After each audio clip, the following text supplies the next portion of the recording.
मेरे साथ बोलिए, भारत माता की। क्यों भाई, काफी युवा है, क्या होगा राजस्थान वालों की आवाज को? ऐसी आवाज नहीं होती भाई। दोनों हाथ उठाकर विकसित राजस्थान के संकल्प की मुट्ठी भींच कर बोलिए, उठाइए जरा दोनों हाथ अंत तक और प्रचंड आवाज से बोलिए, भारत माता की। वंदे वंदे।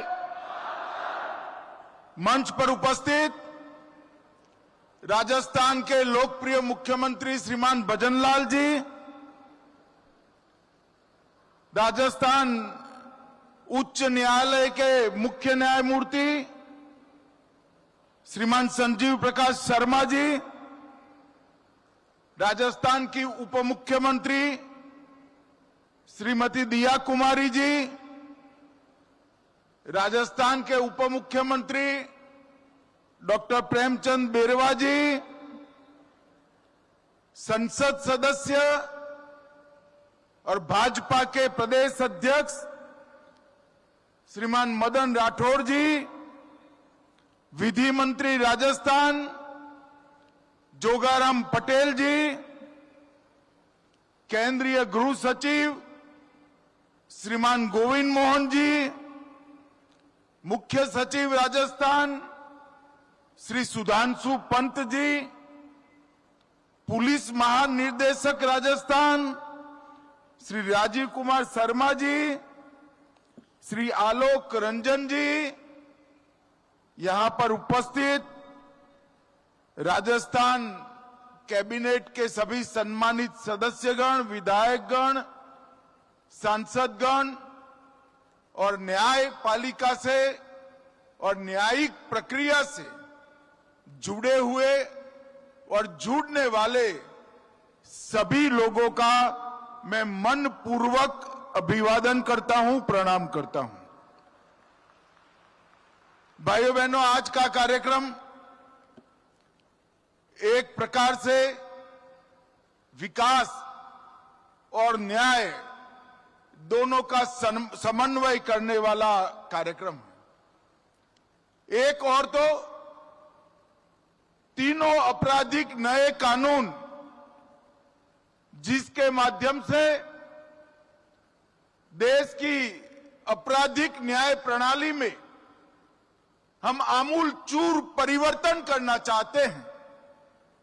देश भर की जनता को संविधान से मिले हुए सारे अधिकार समय पर और सुलभ तरीके से मिले, ऐसी व्यवस्था करना चाहते हैं। इसका परिचय कराने वाली एक अत्याधुनिक प्रदर्शनी यहां पर शुरू हो रही है।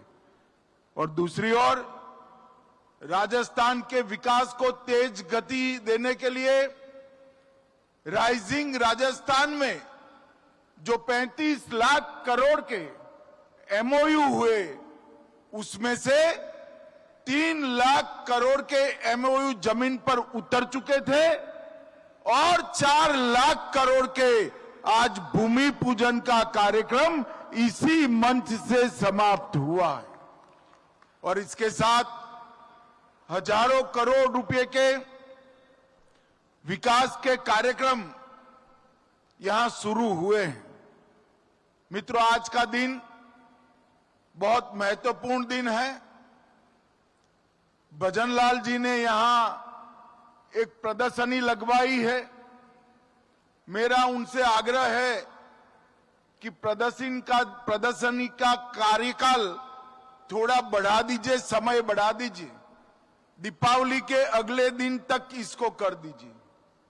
और मेरा इस सार्वजनिक कार्यक्रम से आपराधिक न्याय प्रणाली से जुड़े हुए सभी लोगों को, चाहे वो पुलिसकर्मी हो, चाहे अधिवक्ता हो, चाहे अधिवक्ता बनने वाले विद्यार्थी हो, ये सभी को मेरा विनम्र अनुरोध है कि आप इस प्रदर्शनी को जरूर देखिए, क्योंकि आने वाले दिनों में हमारी आपराधिक न्याय प्रणाली में जो एक बहुत बड़ा परिवर्तन आने वाला है, ये प्रदर्शनी उसको सटीक तरीके से दिखा रही है।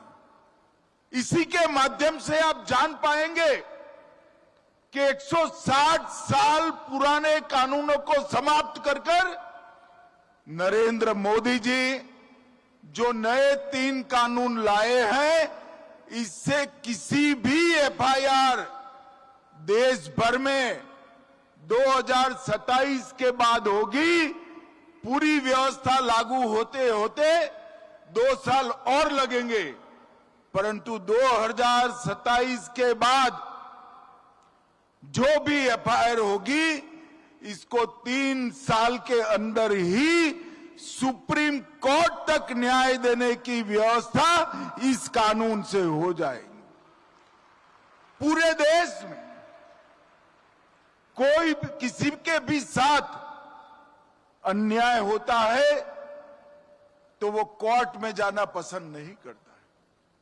हमारी न्यायिक व्यवस्था की छवि न्याय समय पर न मिले ऐसी बनी है, और मैं विश्वास के साथ राजस्थान की जनता को बताने आया हूं कि 3 आपराधिक न्याय प्रणाली के कानून आपको समय पर सुलभ तरीके से, सरलता से न्याय देने का काम करेंगे।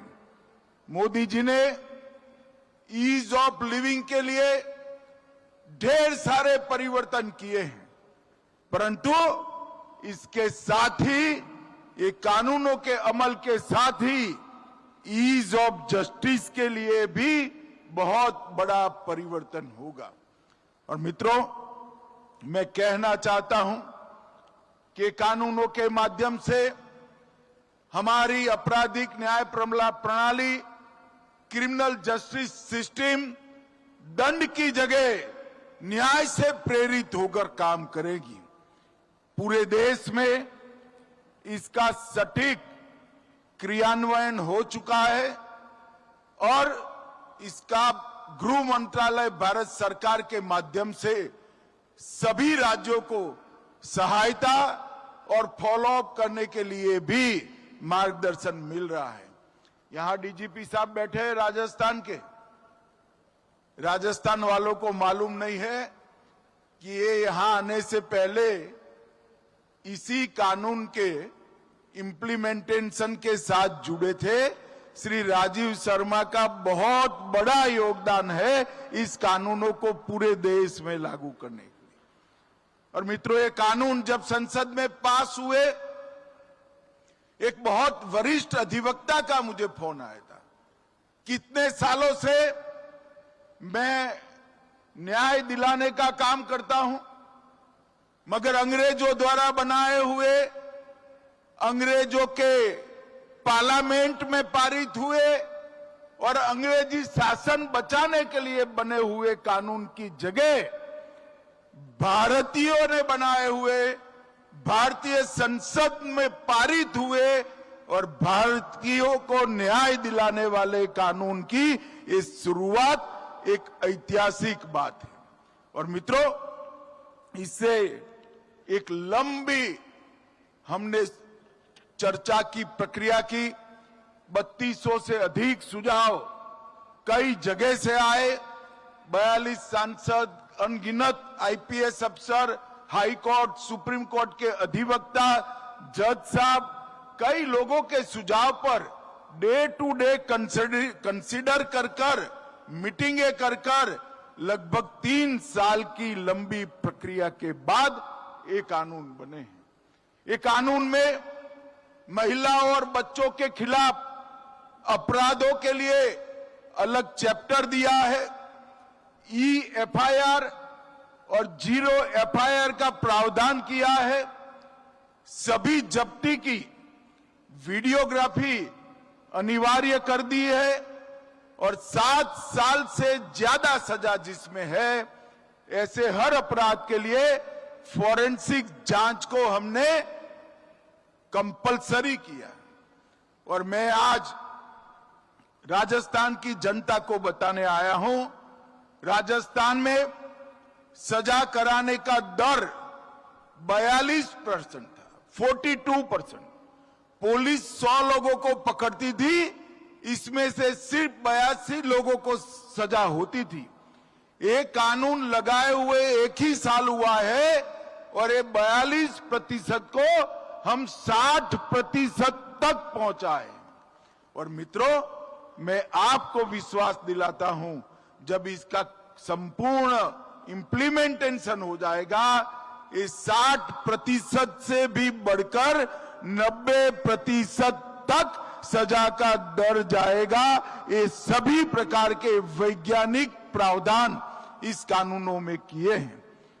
इस कानून के सुचारू इंप्लीमेंटेशन के लिए हमने दूरदर्शिता के साथ 2020 में ही नेशनल फॉरेंसिक साइंस यूनिवर्सिटी बना दी थी और इसकी देश भर में धीरे धीरे एफिलेटेड कॉलेजेस खोलकर एक नया कार्यबल, वैज्ञानिक जांच करने वाले युवाओं का कार्यबल हम बना रहे हैं। इन नई संहिताओं में आतंकवाद, मॉब लिंचिंग, संगठित अपराध और डिजिटल अपराध की व्याख्या भी हमारी न्याय प्रणाली में पहली बार की है। और इस कानून में कुल मिलाकर 29 से ज्यादा जगहों पर समय की मर्यादा तय की। 90 दिन में ही पीड़ित को अपडेट देना है, 14 दिन में पुलिस रिपोर्ट की आपूर्ति पीड़ित को कर देना है, 60 दिन में और 90 दिन में चार्जशीट कर देना है। अगर कोई देश छोड़कर जाता है या कानून की शरण में नहीं आता है तो ट्रायल इन एब्सेंशिया, इनकी अनुपस्थिति में ट्रायल कर सजा कराने का प्रावधान भी हमने किया है। इसके साथ साथ डायरेक्टर प्रोसिक्यूशन, इसकी भी स्थापना की है। मित्रों, ये जो बदलाव है एक प्रकार से ऐतिहासिक बदलाव है। मैं विश्वास के साथ कह रहा हूं, ये जो रिफॉर्म आया है वो 21वीं शताब्दी का सबसे बड़ा रिफॉर्म हमारे 3 क्रिमिनल जस्टिस कानूनों को आगे लागू करना है। और इसके कंप्लीट इंप्लीमेंटेशन के बाद हमारी आपराधिक न्याय प्रणाली, क्रिमिनल जस्टिस सिस्टम पूरी दुनिया में सबसे आधुनिक आपराधिक न्याय प्रणाली बन जाएगी, इसका मुझे पूरा विश्वास। मित्रों, कई सारे मामलों में 25-25, 30-30 साल तक हम सजा नहीं करवा पाते, लोगों को न्याय नहीं देते थे और इससे अब मुक्ति मिल जाएगी। जब हमने तय किया 60 दिन में चार्जशीट कर देना, चालान लागू करना और 90 दिन गंभीर अपराधों के लिए, तब सबके मन में संशय था ऐसा हो पाएगा। सिर्फ 1 साल हुआ है, देश में लगभग 50% से ज्यादा चार्जशीट समय पर होने लगे हैं और मुझे पूरा विश्वास है 1 और साल में ये 90% तक पहुंच जाएंगे। इसके तहत लाखों पुलिस अधिकारी, हजारों न्यायिक अधिकारी और एफएसएल के कर्मचारी, जेल के कर्मचारी, सभी का ट्रेनिंग का काम भी हमने पूरा कर दिया है। आई गॉट पोर्टल के माध्यम से भी ट्रेनिंग और प्रशिक्षण हो रहा है और अब कहीं पर भी पर्सनली कोर्ट के सामने जाने की गुंजाइश बहुत कम छोड़ी है। जेल से भी अपराधी वीडियोग्राफी से अपनी पेशी लगाएंगे। अलग जगह पे कोई पुलिस अधिकारी है तो वो भी वीसी से पेश हो सकते हैं। बैंक के कर्मचारी, अस्पताल के डॉक्टर और एफएसएल के वैज्ञानिक, वो भी वीसी से अपीयर होंगे। इससे ढेर सारा समय का भी बचत होगा, पैसा भी बचेगा और पुलिस कस्टडी से भागने की संभावना लगभग जीरो हो जाएगी। मित्रों, ये कानून को मेरा फिर से एक बार करबद्ध निवेदन है आप सभी से कि ये जो प्रदर्शनी लगी है, ये राजस्थान के आपराधिक न्याय प्रणाली से जुड़े हुए सभी अंग उपांग के अंदर कार्य कर रहे सभी लोग इसको जरूर एक बार देखें। मित्रों, आज 4 लाख करोड़ के निवेश प्रस्तावों की ग्राउंड ब्रेकिंग सेरेमनी हुई है। जब यहां पर राइजिंग राजस्थान का समिट चल रहा था, मैं भी आया था। मैंने गहलोत साहब का एक कमेंट पढ़ा था कि 35 लाख करोड़ के एमओयू तो किए, जमीन पर कितने उतरेंगे। उस वक्त तो हमने किसी ने जवाब नहीं दिया था, मगर मैं आज गहलोत साहब को कहना चाहता हूं, गहलोत साहब, ये भारतीय जनता पार्टी की सरकार है, ये कांग्रेस की सरकार नहीं है। हम जो कहते हैं वो करते हैं। और भाइयों बहनों, मुझे आनंद है कि इतने कम समय में भजनलाल सरकार ने 35 लाख करोड़ में से 7 लाख करोड़ के एमओयू को जमीन पर उतारने का काम किया है। ये बहुत बड़ी उपलब्धि, और मुझे विश्वास है देश भर में जो इन्वेस्टमेंट समिट होती है उसमें एमओयू को जमीन पर उतारने का जो एवरेज दर है, उससे हमारी भजनलाल सरकार, भाजपा सरकार कई गुना आगे आएगी, इसका मुझे पूरा विश्वास है।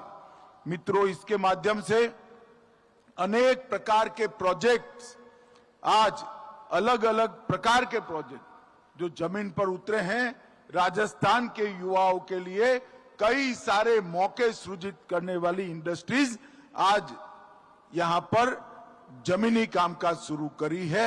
मैं भजनलाल जी, उनके उद्योग मंत्री और दोनों उप मुख्यमंत्री को, मुख्य सचिव को, सभी को बहुत बहुत साधुवाद और अभिनंदन देना चाहता हूं। आज यहां पर 9,315 करोड़ की अलग अलग परियोजनाएं हुई हैं।